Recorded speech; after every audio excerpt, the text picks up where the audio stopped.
Hello. My name is Eli Walker. If you're reading this story, you're probably wondering how a lowly Oklahoma boy who went largely unnoticed rose from the depths of despair to become the CEO of one of America's most influential technology companies. But my story isn't about money. It's about choice. It's about pain. It's about betrayal that changed my life. And the fire that never went out inside me, even when the whole world wanted to douse it with water. I was born in Milton, Oklahoma, where life revolves around corn, football, and Sunday Massachusetts. My father, George Walker, was a welder. He had hands that could bend steel, but a soul that was bursting with his own demons. My mother left when I was 9. She just packed up her things and left a note saying she couldn't live in the void anymore. My father didn't come home that night. He was drinking at Rusty's bar until the morning. I sat on the porch with the only lantern that still worked, listening to the wind in the field. From that moment on, I decided, I'm going to break out. There was no internet. The library in town had old textbooks and yellowed newspapers. But that's where I first read about Elon Musk. His story is about a refugee from South Africa who changes the world. It amazed me. I didn't have a computer, so I read programming textbooks at night that the librarian, Mrs. Handley, had hidden since the 90s. I would copy the code into an old notebook and imagine how to run it. School was hell. I didn't play football. I was the weirdo who didn't eat in the cafeteria, but sat in the backyard with a book. One day, bullies threw my backpack in the toilet. I silently pulled it out, cleaned the notebooks, and continued writing code on paper. They laughed. But I felt that with each line I was getting closer to another world. After school, I worked at a car wash, saving money for a used laptop. When I turned 17, I bought my first Acer for $150. It hummed like a tractor engine, but I wouldn't get off it. I learned Python, HTML, JavaScript.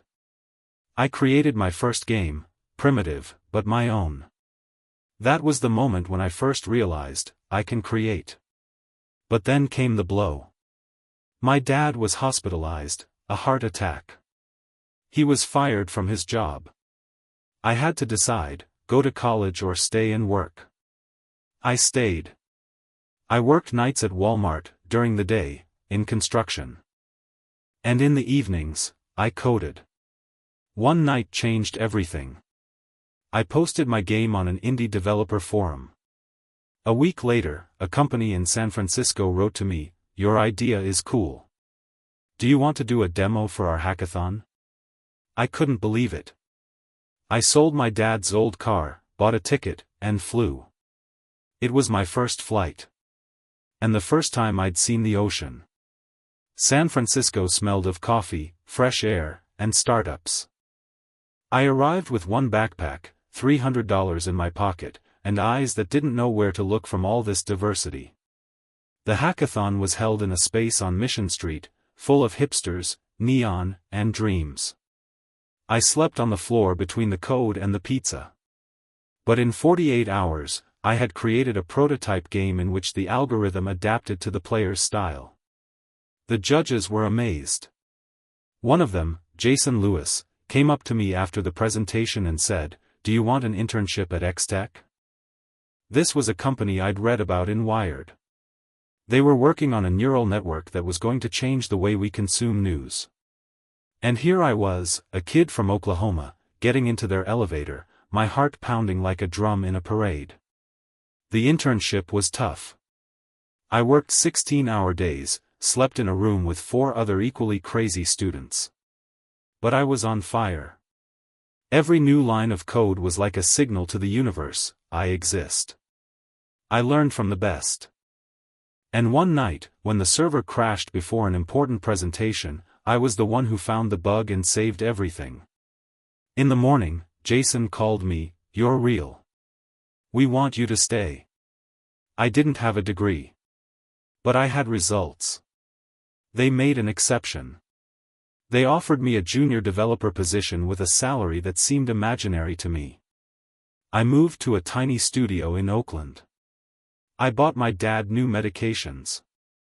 I sent money home every month. But the greatest gift was the pride in his eyes. The man who had once stared silently into the bottle now said to me, "You have done what I could never do." I didn't answer. I just hugged him. It was one of the few moments when we understood each other without words.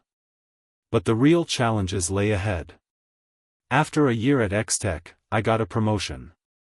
I was transferred to a new team working on a secret project, an artificial intelligence that could predict social media trends. Our algorithms were trained on data from Twitter, Reddit, even TikTok. I was excited about the idea.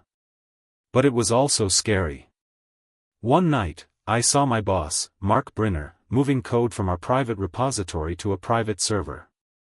I approached him with a question, but he brushed it off, saying it was a backup. I wanted to believe it. But something in his eyes told me something was wrong. The next week, the project disappeared. We were all fired. Without explanation. And a week later, I saw on the news, a Seattle startup was introducing a revolutionary AI social media analyst. It was our code. My logic. My lines. I was devastated. Betrayed. But not broken. I gathered everything I had, a laptop, notes, old sketches of an idea I had been working on back in Oklahoma. And I started working. From morning to night. Alone. Without funding. Without support. But with the same fire that had burned in me since childhood. I called my project Veritas, that's right. A platform that uses AI to detect manipulation of online content. Not just fake news, but also hidden patterns of manipulation. I launched a beta version on Reddit. People were amazed. Then a wave of investors came. One of them, Sarah Campbell, said, "Eli, this is not just a product. This is a mission. We will help you." A month later I had my first $1 million in investment. And I promised myself, this time no one would steal my dream. Veritas grew at a breakneck pace. In 3 months we had 100,000 users. After publishing an investigation where AI exposed a political campaign that artificially created anti-vaccine trends, we were written about in the New York Times. CNN invited me to go on air. It was my first time on television. Standing under the spotlight, I remembered myself in Milton's library, a guy reading textbooks with an old flashlight. But with publicity came a dark wave. I was summoned to a Senate hearing. They asked if Veritas was interfering with free speech. If we were not using manipulative technologies ourselves. I was honest, our code is transparent. We publish methodologies. But the opponents were strong, among them were those we exposed. I was called a digital censor. Meanwhile, Veritas needed to scale. We opened offices in Austin and Denver. I assembled a dream team, developers, designers, philosophers, linguists. Because truth is not just a number. It's a nuance. It's a culture. It's a sense of ethics. And then, there was a breach. Someone hacked into our servers and posted some of our internal data online. Although there was no personal information, it was enough to put us in an awkward position. Competitors took advantage of it. Investors were nervous. Sarah Campbell called me in for a chat. "We need a PR strategy. And also, a risk director. And maybe someone to stand in for you at public events." Those words hit like a knife. My project. My dream. But now it's in doubt. I stayed up for 2 nights. Then I made a choice. I refuse to be just a face. I am the essence of Veritas. I went live on YouTube and explained everything frankly, the leak, our actions, our plans. The speech garnered millions of views. People supported me. Veritas survived. And became stronger.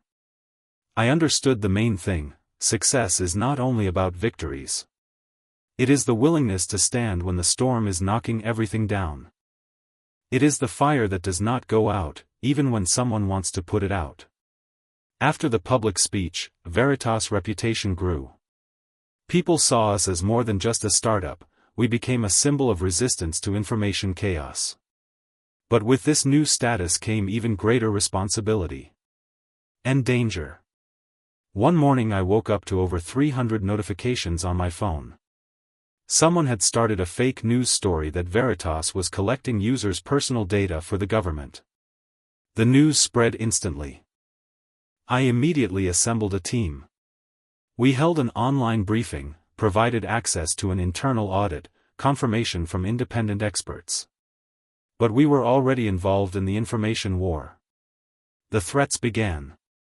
My dad, they called at night. One of our engineers moved his family to another state after a strange incident with a car. This was a new level of pressure. Not just business, now it was personal. I stood in front of the team and said, we either give up or we become what we were meant to be, not just defenders of the truth, but fighters for it. We created Project Sentinel, an autonomous subsystem within Veritas that detects the coordination of botnets, deepfake campaigns, and financial trails of disinformation. And then something unexpected happened. NASA approached us. They needed AI to analyze information flows in the event of a global crisis. Veritas became part of a government project on strategic communications. I, the son of a welder from Oklahoma, was sitting in a conference room with representatives of the agency that once sent a man to the moon. I stood on the TED stage in Vancouver, looking out into the audience. Truth is not a static concept. It is a struggle. And our technology is not a sword, it is a compass. We will not fight, we will show the direction. The applause lasted for 4 minutes. I didn't cry. But something inside me melted away, years of pain, neglect, doubt. Veritas became a movement. People sent stories of how, thanks to us, they had saved loved ones from financial scams, were able to recognize lies in the media, saw the world differently. I realized, we are no longer just a company. We are a force that changes thinking.